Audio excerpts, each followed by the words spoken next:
Second biggest killer disease आपका heart attack. सबसे ज़्यादा जो मृत्यु होती है वर्ल्ड में वो हार्ट अटैक से होती है, उसके बाद कैंसर का नंबर आता है। और ऐसा नहीं है, आज से अगर 30 या 40 साल पहले अगर आप अपने पेरेंट्स या दादा दादी से आप पूछेंगे तो कैंसर के बारे में किसी को नहीं पता था, क्योंकि कैंसर इस बीमारी इतनी ज़्यादा फैली हुई नहीं थी।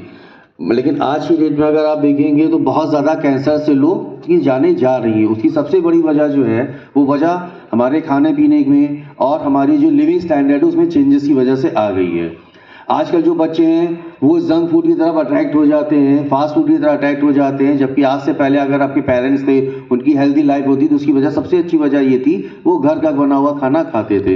एक एग्जाम्पल मैं आपको देता हूँ बच्चों, जो बंद पैकेट की चीज़ें आप खाते हैं लाइक कुरकुरे, लेस, ये आप खाते हो, ये 6 महीने पहले 7 महीने पहले मैन्युफैक्चर की जाती है और उसमें केमिकल के थ्रू प्रोटेक्ट करी जाती है, और केमिकल ही सबसे बड़ा कॉज है कैंसर का। इसलिए आपको अवॉइड करनी चाहिए, वो चीज़ें नहीं खानी चाहिए। सपोज जब आप उस पैकेट को ओपन करते हो तो उसमें से गैस निकलती है, आपने देखा होगा, और जिसमें गैस नहीं होती है वो खराब हो चुका होता है। तो आप ऐसी चीज़ों को मत खाइए, क्योंकि आपकी बॉडी बहुत ज़्यादा नॉर्मल होती है, अंदर से जब आपकी जो इंटेस्टाइन होती है वो बहुत ज़्यादा कोमल होती है। अगर आप उन चीज़ों को इनहेल करते हैं या खाते हैं तो आपको बहुत ज़्यादा नुकसान करती है। सपोज एग्जाम्पल आपको देता हूँ, आप अपने घर जाना, पानी में अपनी उंगलियों को डिप करना, जब उन उंगलियों को आप बाहर निकालें तो उस पर रैशेस आ जाते हैं। अब आप ये सोचिए, जब आपके बाहर की जो स्किन इतनी हार्ड है उस पर रैशेस आ जाते हैं, तो इन तरह की चीज़ें जब आप खाते हैं तो आपकी बॉडी पे क्या असर होता है। आपने बहुत सारे स्टूडेंट्स को देखा होगा असेंबली में या खेलते समय वो बेहोश हो जाते हैं या गिर जाते हैं। उसकी सबसे बड़ी वजह होती है ब्रेकफास्ट। आपको ब्रेकफास्ट सुबह मॉर्निंग में ज़रूर करके आना चाहिए, भले ही आप कुछ भी खा के आएँ। सपोज आपको ब्रेकफास्ट में ऐसी भी चीज़ नहीं है कि आपने चाउमीन, पास्ता, इस तरह की चीज़ें आप खा के आ रहे हो, लेकिन आपको एक हेल्दी ब्रेकफास्ट लेना चाहिए, लाइक स्प्राउटेड आइटम खाने चाहिए, दूध लेना चाहिए, और घर में आपकी जो भी हो, आप रोटी खा सकते हैं, आप पराठा खा सकते हैं, इस तरह की हेल्दी फूड आपको खाने चाहिए। आप लंच लेके आते हैं, लंच में आपको हेल्दी फूड लेके आना है, कोई भी ऐसी जंक फूड लेके नहीं आना है जो आपको नुकसान करे, क्योंकि सबसे बड़ी जो वजह है बच्चों हमारे लिए जो कैंसर बढ़ रहा है उसकी सबसे बड़ी वजह आ जाती है हमारे खान पान का सही ना होना। और जैसा कि अभी आप जो स्टूडेंट को बता रहे थे कि आपका लिविंग स्टैंडर्ड बहुत ज़्यादा चेंज हो गया है, आप बहुत ज़्यादा आउटडोर गेम को प्रेफर नहीं करते हैं। आप जब घर जाते हो तो कई बार बच्चे होते हैं कि वो अपने मोबाइल में अपना आउटडोर गेम नहीं इंडोर गेम प्रेफर करते हैं। तो आपको बाहर जाना है, अब बाहर जाने के लिए अगर आप मॉर्निंग में आपका स्कूल टाइम होता है, आप एक्सरसाइज को टाइम नहीं दे पाते, तो आपको गेम्स को प्रेफर करना है, आपको आउटडोर गेम्स खेलने हैं, जिस तरह से आपकी बॉडी को वार्म अप मिलता रहेगा, जो भी आपकी बॉडी के लिए ज़रूरी होता है। इस तरह से आप बहुत सारे घरों में आपने देखा होगा रेड मीट आता होगा, तो आपको रेड मीट अवॉइड करना, आपको वाइट मीट प्रेफर करना है। आप फिश और चिकन तो आप खा सकते हैं, लेकिन रेड मीट अगर आप खाते हैं तो आपकी बॉडी को कहीं ना कहीं हार्म करता है।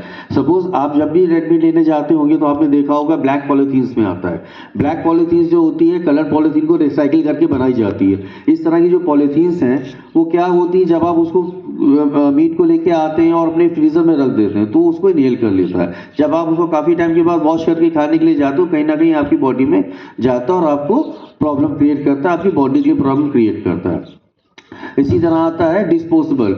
बच्चों जब आप डिस्पोजेबल का यूज़ करते हैं, डिस्पोजेबल को आपने देखा है कि कभी कभी क्या होता है, जब आप गर्म चीज़ उसमें डालते हो तो एक वाइट लिक्विड उसमें से निकलने लगता है। वो लाइट इतना ज़्यादा हार्ड होता है कि उसमें से चीज़ें ऊपर आने लगती हैं, उसकी बॉडी, उसकी जो शेप होता है वो पिघलने लगता है। तो जब आप उसको खाते हैं तो आपकी इंटेस्टाइन में जाके अंदर वो चिपक जाता है, जो आपको कहीं ना कहीं प्रॉब्लम क्रिएट करता है। आगे चल के ये चीज़ें कैंसर बन सकती हैं।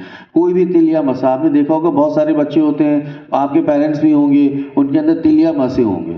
अगर उसमें से कोई भी लिक्विड डिस्चार्ज हो रहा है या उसका कलर में प्रॉब्लम आ रहा है तो ये कैंसर का सिम्टम हो सकता है। आप इन चीज़ों को बेटा, जो भी मैं आपको बातें बता रहा हूँ, आपकी क्लास टीचर के थ्रू आपको फॉर्म प्रोवाइड होगा, उस फॉर्म के बैक साइड पे कैंसर के डूज, डोंट्स और वार्निंग सिम्टम्स लिखे हुए हैं। आपको करना है ईच वन टीच 30। ये फॉर्म ले जा करके कम से कम 30 लोगों को पढ़ाना हो, जो नहीं पढ़ सकते उन लोगों को पढ़ के बताना है। इसके लिए अगर आप भी कोई भी पर्सन कोई वॉलंटियर डोनेशन देना चाहता है, इस फॉर्म के बिहाफ पे आपको दे सकता है। और इसके लिए आपकी जो मेरी सोसाइटी वो सर्टिफिकेट्स, मेडल्स, मेमेंटो वगैरह प्रोवाइड कराती है। अगर आपके स्कूल की नॉलेज में, आपके क्लास की नॉलेज में, आपके रिलेशन में कोई भी ऐसा नीडी कैंसर पेशेंट है जो अपनी हेल्प नहीं कर पा रहा, अपना ट्रीटमेंट नहीं करा पा रहा है, तो हमारी सोसाइटी उसकी हेल्प भी करती है। हमारे हर फॉर्म पे उसका हमारा कॉन्टैक्ट नंबर है।